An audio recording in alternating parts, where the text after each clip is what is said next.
Tonight, we're talking about the patron saint of getting absolutely railroaded by a corrupt judicial system, Saint Alex Jones. Whether you like him or not, he is the sacrificial lamb for a new kind of legal warfare. I hope the victims and the parasitic media vultures sleep well because what's happening here is a blueprint for how they'll come after anyone else who steps out of line. Now, we won't spend too much time on the original sham trial, the one where installed judges found him liable for $1.4 billion, not a jury, a default judgment from the bench, liability by decree. That's a story for another day, but it does set the stage for the absolute circus we're seeing now with the Infowars name. So let's look at the robbery of the brand. In November 2024, The Onion, yeah, them, was declared the auction winner despite not having the highest cash bid. How? Because when you partner with the Sandy Hook parents, the rules don't quite apply. They used what's called a credit bid, forgoing part of that imaginary $1.4 billion judgment to outbid a $3.5 million cash offer from pro-Jones bidders. Two things.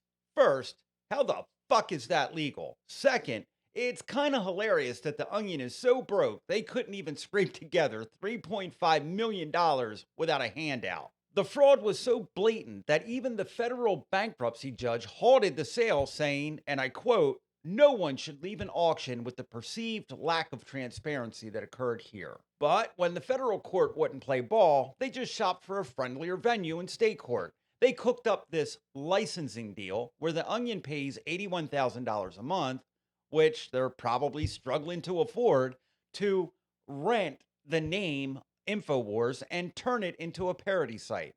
They want to wear Alex Jones's skin while mocking him. My God. The Onion and whoever owns it are such parasitic vultures. Like, does anyone think that they give a fuck about the Sandy Hook families? No. They like the headlines and the handouts that they're getting. Now, as of April 30th, the court-appointed receiver finished off the job. They used a classic starve the beast tactic. They simply stopped paying the bills for the studio. No rent, no internet, no lights. They effectively evicted a media company by letting the infrastructure lapse while the appeals were still pending. And where is the DOJ hero in all of this, Todd Blanche? Well, that total dickhead had a chance to stop the rot, and he didn't. When DOJ official Ed Martin tried to look into the legality of this whole mess, Blanche personally ordered him to shut it down. Blanche protected a corrupt receivership process instead of the law. For Christ's sake, at least Bondi was hot. This piece of shit doesn't even have that going for him. Look, I don't love everything Alex Jones says. He throws a million darts at the wall. Some of them hit, and some of them are fucking wild. He was right about the frogs, though. I'm just saying. But what he is doing is exposing the filthy, rotten machinery of the world.